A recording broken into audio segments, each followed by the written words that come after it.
to ba en puɗɗiri no en mbi ɗume wato batte suuma e dow ɓi adama.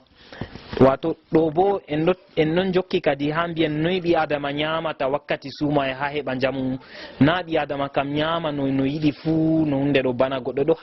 ɗon fadditi ɗon haɗiti nder ñalawma ɗo, jemma man bo woodi ha no handi o ñama.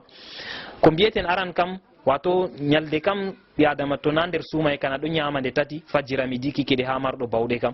mo wala bo ko nde woore noynoy an kam ko moye fu be no Allah wawni ɗum kadi. Amma ko mbiyeten aran kam wato to ɓi adama wato suuma e man ɗo bo o jo'inani wato wowande man ñamgo nde tati man no ɗum laato kanjum man fu no ñamrata nde tati aran man ɗo sa'i to sumtake ɗo wato o ñamata aran kam. ɗiɗaɓum bo ɓawo ko ler ɗiɗi ko ler tati ɓawo sumtago man ɗon nden on o ñamata fayin ɗon sa'i man ha ler ɗiɗi ler tati kana ɓawo julgo e shayi kadi ha meɗen kam nanonna. To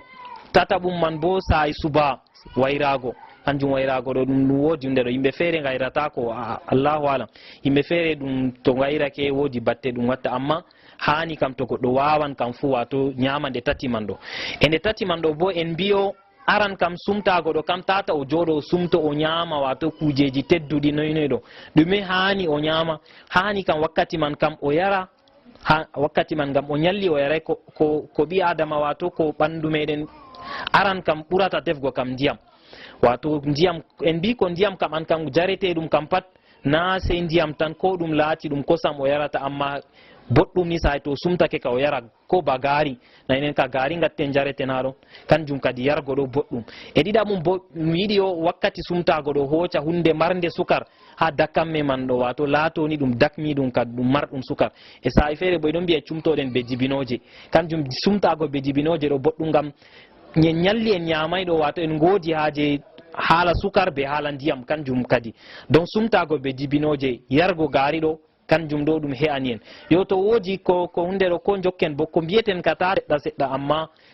mar ndiyam be sukar ɗo on wato ko keɓeten mandoɗen kam sa'i sumtago kam ko ɓandu men mariaje kam ndiyam be sukar. To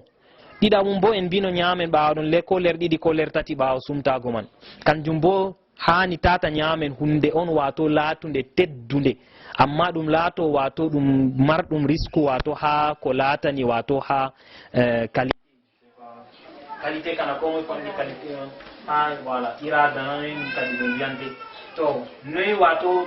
ko waɗi ngam to goɗɗo ñaami wato hunde teddude bana wato wakkati majum bana couscous en malla kusel boɗeyel noyneɗo to o walake jemma ɗo ɗum nastata nder ɓandu mako.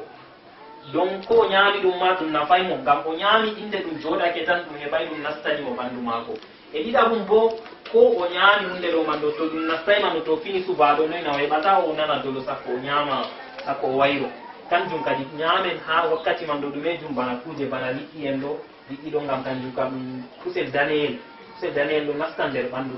wato accen kusel boɗeyel kam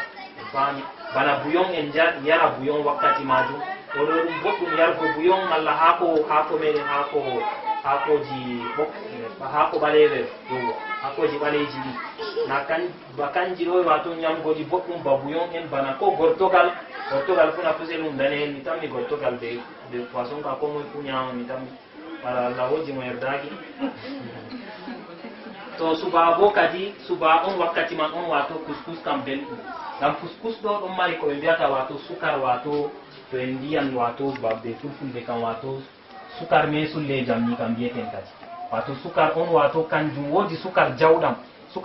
ɗon ngam to en mettake ni en ɗon nana ha dakam man ɗo sukar woodi sukar wato kanum bo mesulle wato kanjum ɗo ɗum ɗon bana ha nder marori en ɗon nder mbay en noynoy ɗo kanjum ka to en mettake ɗo en nanata sukar amma sukar ɗon nder ton kanjum on hani ñamen suba bana